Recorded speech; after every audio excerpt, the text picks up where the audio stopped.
Now, the Mau Forest Complex used to be a tightly knit green and lush canopy stretching across 5 counties.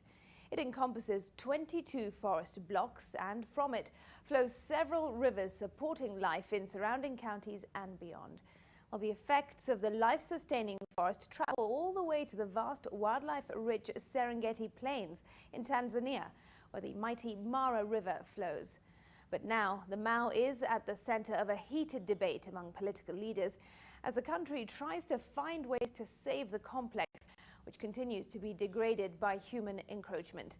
Farming activities and human settlements started eating away the edges of the forest, creating large clearances whose effect on the ecosystem began to show.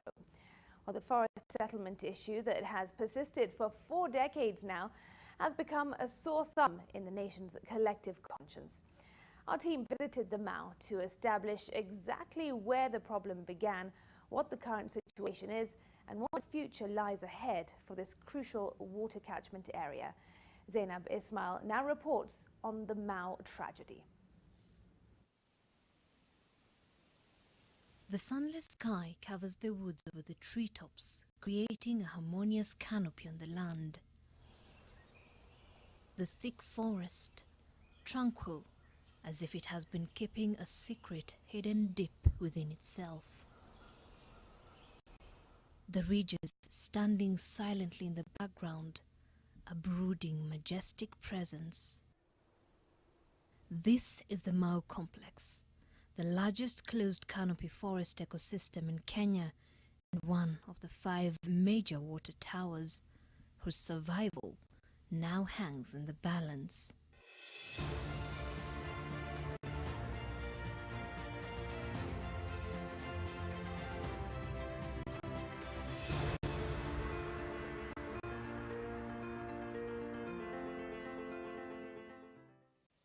The vast Mau complex covers an area of 46,278 hectares.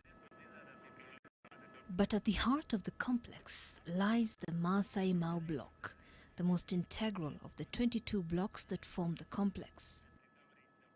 For decades now, it has been at the center of a long protracted political, socio-economic and ecological battle. Today, the contrast between the trust land and the gazetted forest is startling. Farming activity, barren land and fallen trees is the new reality. Our journey to the Maasai Mau forest was emotionally draining.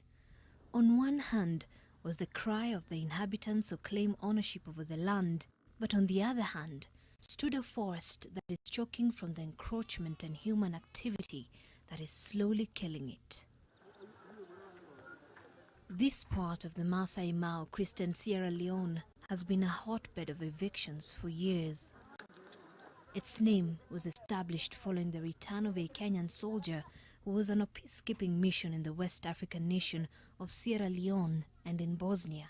Nilikuwa nimeenda UN mission. Wakati nilipotoka huko, nilikuwa na ile pesa nilipata huko. Nikakuja, nikastahili, nikanunua shamba na plot. Nikajenga sasa, mahali mnaona hapa ni hii building zote ni yangu paka pale. 76-year-old Kones named his first business structure a posho mill, Sierra Leone, in memory of his service there. And with the influx of people over the years, the area automatically assimilated the name, hence Sierra Leone. But it has not been a smooth stay ever since his return. Vitu ilikuwa hapa, iko garage ilikuwa hapa, iko parking ya nini, iko gorofa ilikuwa hapa, hardware, iko mahali ya electronic accessories, nilikuwa nimeweka kila kitu. Zote ilisha, nikakuwa nil. The community here lives in caution. At the sight of strangers or visitors, the inhabitants here quickly gather to find out why we are here. Always wary, ever since the government gave them a 60-day notice to vacate the area. Kwa hivyo juzi tunashangaa tunaanza kuambiwa tutatoka sehemu hii. na tunashangaa tutatoka tuende upande gani. Hatujui penye tunaenda, tunajua hapa ndio nyumbani. The children, who seem oblivious of the fate that hangs over their heads, move about. But they also notice that there is an uneasy calm among the adults. We bump into 32-year-old Gladys Rono, a mother of 7 near Sierra Leone. She has been trekking for hours alongside 4 of her youngest children. She had gone to sought refuge in Bondet village following the government's directive. But today, she is making her way back to the place she called home in Subtet village inside the forest to allow her second-born take part in her Kenya Certificate of Primary Education examinations. We were told to go back home so that our children can finish their education and take part in the exam, and that's why we're going back. She tells us she is fully aware of the developments of the Mau resettlement debate, and she constantly lives in the fear of the hour that she will be asked to pack up and leave for good. We're asking the government to allow us to continue staying on our land so that we don't suffer all the time. It is the cry of most of the squatters here, who now take life one day at a time, waiting for the moment their stay in this protected land shall come to an end. On our second day here, we encounter a troubling incident. We're informed a search is ongoing for an 8-year-old boy who is feared to have drowned in the Amalo tributary of the Mara River the previous night. We follow this 4-kilometer stretch to the river downstream where the family had gathered. By the time we arrived, the local rescuers had just retrieved the body from deep in the belly of the river.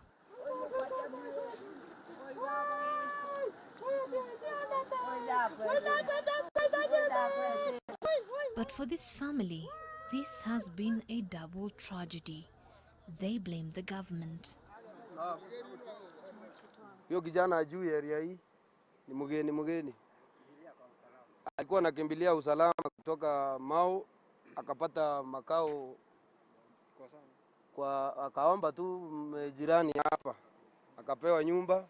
Sasa baba yake alikuwa anaendelea kuleta mizigo huko. Hata saa hii baba yake anakuja na mzigo, anaendelea na mzigo kubeba. Kufika na mzigo anaambiwa kijana ameingia kwa maji. The pain in his father's eyes is evident. All they hope for now is mercy. After we left, we were informed that the Class 2 boy was buried next to the river. But the crisis facing the Masai Mau forest did not just begin today. The encroachment on the forest block dates back to the 1970s when the government declared 3 adjudication sections in the north of Olposimoru and Masai Mau forest. Sisian under the Ilmotiok adjudication section, Nkaroni, Enosokon and Enakishomi under the Olulunga adjudication section, and Rayo Group Ranch and Ankoben. Nilifanya kazi kama chief mpaka mwaka wa 2007. Kawa moja ya members wa task force ile iliundwa na former Prime Minister Raila Odinga kuangalia maneno ya Mau. Mashamba wakati ya added education, kulikuwa na wanakamati ambao serikali aliunda ya kusimamia uandikishaji ya mashamba katika wilaya ya Narok. Hiyo kamati kulikuwa na wazee 25. Hao wazee 25, nusu ilikuwa Masai na nusu ilikuwa Kalenjin. Sasa hawa wazee ndio walitangulia kupeana mashamba. Na hawakuwa akitembea na surveyors. Walikuwa anaenda kuambia kila group, shamba yenu inaanzia kwa hii ridge, hii ponde, na mwisho yenu ni ponde fulani. Inaanzia mahali hakuna ponde ile yanaweza kuonyesha. Wanaweza angalia vitu kama miti na wakabaliana. Hiyo ndio sababu hiyo mipaka iliwekwa na akapewa okay kufanya subdivision, title ikatolewa. Sasa hii maneno ya kusema iliongeshwa, tulikuja sikia kwa jua juzi wakati hii maneno imetoka, lakini beleni tunajua haya mashamba ni mashamba ya watu. According to the Mau Task Force report, the group ranches illegally increased their sizes exponentially, creating the nightmare witnessed today.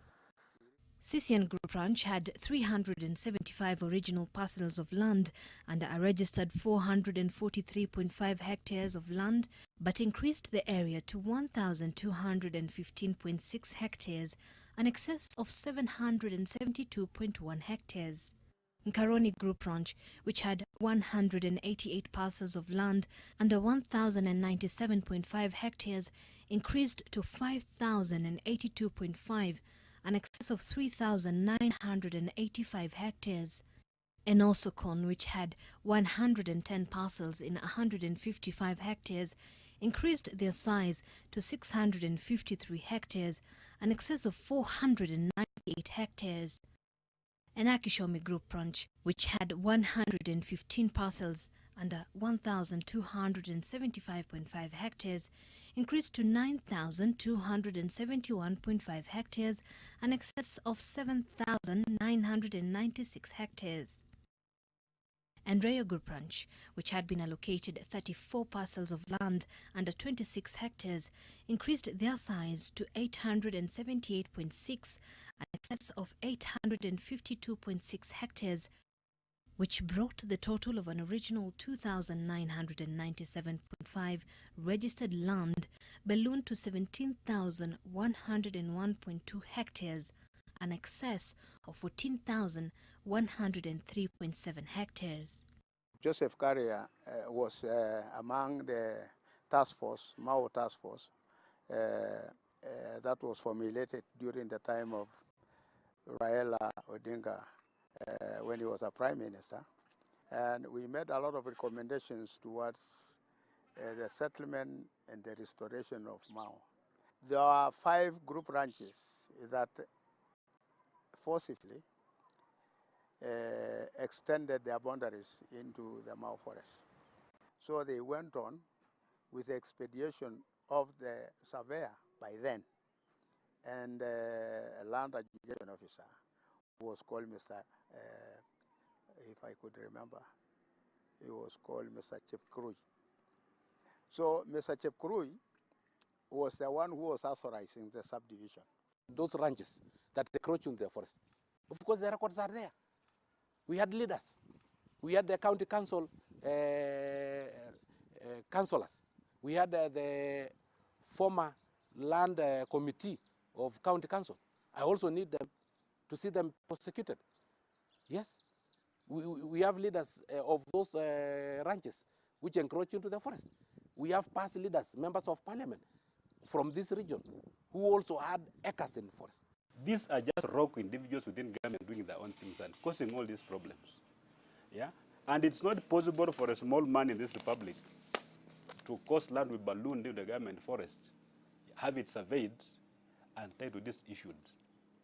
These are big people who do this. The sale of the ballooned areas to third parties then took place, and some of the settlers were issued with title deeds. This was the biggest undoing of the officers in charge back then. Look at this. This one's a green card. Somebody just rubs, then he changes the acreage. So instead of subdividing this, they subdivided this. And they create a number.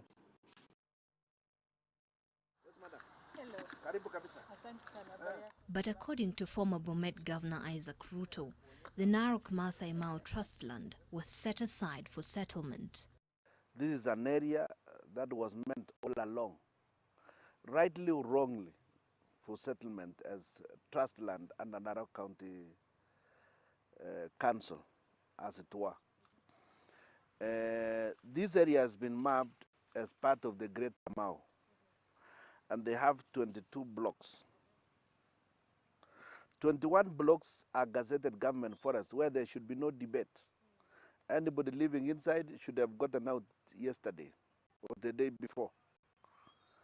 The problem we have is that the area that is in question at the moment is actually area that was earmarked for settlement.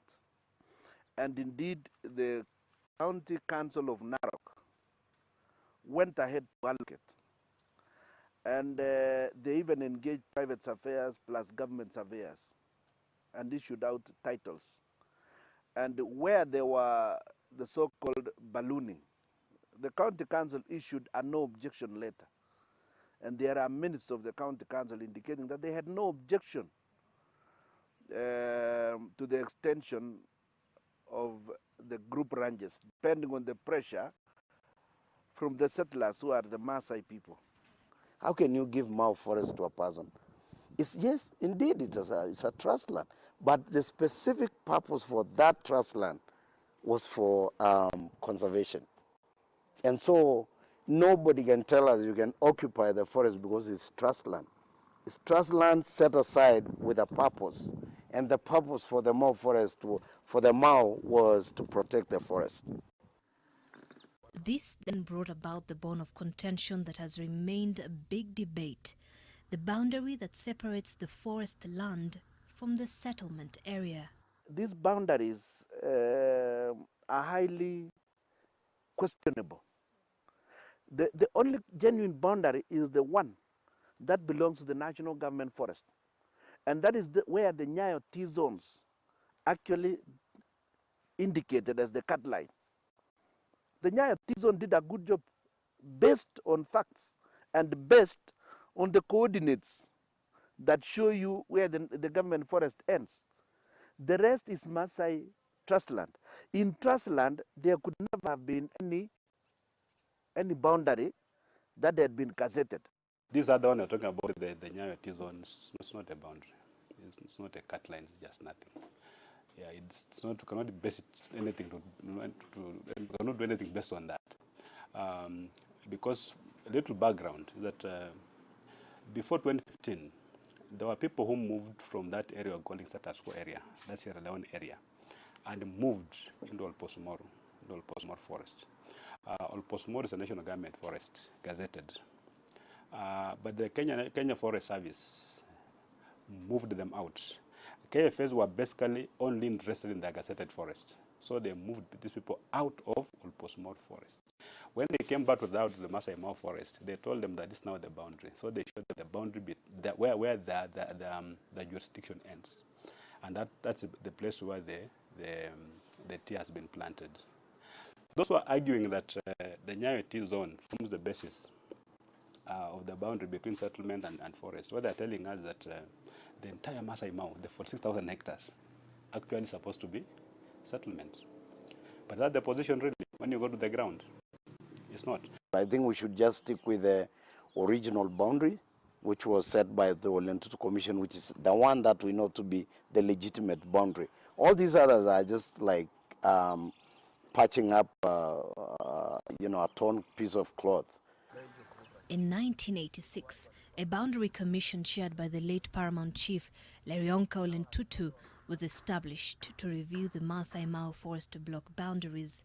The commission identified and demarcated a new forest perimeter boundary by recommending that a total of 5 ranches be reclaimed. Then came the Commission of Inquiry into the illegal and irregular allocation of public land, known as the Ndungu Land Commission, formed in 2004. The commission established that most excisions in forest lands were done without technical considerations of social, economic and ecological implications, among many other recommendations. Then in 2008, former Prime Minister Raila Odinga set up another task force to investigate the causes of the ongoing destruction of the Mau complex. The concrete actions that we will take to restore the Mau forests will be formulated by the task force that I'm inaugurating today. The task force noted that most, if not all, the acquisitions of land in the area were illegal and recommended that all settlers be evicted from the Mau complex as soon as possible. Parliament adopted that report. Former Baringo Central Member of Parliament Sami Mwaita, who was at the time Commissioner of Lands, former Presidential Aide Joshua Kolei, and former Permanent Secretary Zakayo Cheruyot were some of the 25 powerful individuals who were named by the task force for having been allocated land inside the forest. Also listed in the report were Olalarusi Investment Farm, former Councillor Korema Olesurum, Francis Lemiso Kipturkut, and Elgina Contractors. The challenge is that most of them register those parcels of land in the names of companies. Because the register of companies, the files have disappeared. So basically that land is government. And nobody's going to claim it. You can't claim it if you can't come out and say, I own this company. So the land belongs to who? And we are saying, who owns this land? Yeah? We can get the name of the company. You go to the record, the company is not there. The implication is what? The land is government. It has got no owner. But not everybody agreed with the recommendations of the report.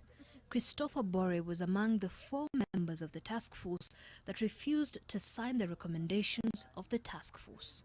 Tukaangalia mambo mengi ambao tungeshughulikia ili tulinde haki ya watu na vilevile tuhifadhi mazingira. Tukaona agenda kubwa ilikuwa tu ni maneno ya cancel title. Ndio tukakataa. But at the heart of the entire debate is the issue of the legality of the title deeds that were issued. You'll find because there is a caveat that was imposed in 2009 that there should not be any activities there. You can't sell, you can't lease, you can't. But people have been still selling. So you'll find somebody comes out with this title deed. Those who have title deeds, they have those documents. He'll come and sell you land, 5 acres, but because he cannot take to the land board, he gives you a copy of his own title. Then tells you when the caveat is lifted, nitaukatia kwa hii. So that those people are carrying. So you'll find one person, one title deed is carrying so many people. Yeah? And that's what I'm saying. You know, if somebody sold you land and we are telling you this land was not available in the first place, to be disposed of, and you know the person sold you the land, you're asking the government, and you know the person who sold you the land, why can't you tell the government, you know this guy duped me into buying this land? Assist me get my money back, or assist me settle on this land, because some of them have huge tracts of land there who can assist these victims to go to those parcels. But now you are asking the wrong person. It's not the government who settled you there. You came and bought this land from a person who was not supposed to sell this land. Yeah. So tell the government, and that's what we are saying. Fathers have opened that was there. Come to us, provide documentary evidence that indeed I gave my money to this person, and this person is alive and you know him. Yeah? We'll use government machinery to ensure that these people who sold land illegally are arrested and taken to court. There was a mistake by national government, a mistake by county government or county council, and therefore, in fact, the settlers were completely unsuspecting when they came in there. There's been a lot of talk that tend to paint the people as forest hungry. Is it possible that people will settle in an area through rogue officials, meaning the national government is not aware, meaning the president is not aware, meaning the minister is not aware, meaning the security system, the security apparatus is simply not aware? Is that possible? There were land boards that issued the titles. There are a lot of people who own land there and they don't want to be known that they own land there. And so the people who are sold land, I don't know whether to call it genuinely, because there is now genuine about that transaction. But people who bought land from whoever sold them the land and are able to identify those people can be established who they are and how many people were sold land by who.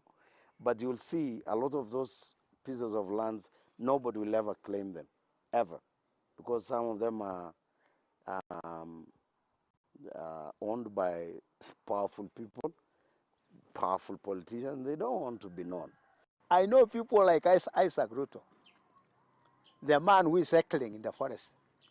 He bought all the neighbors' land and brought those people from his neighborhood and planted them in the forest.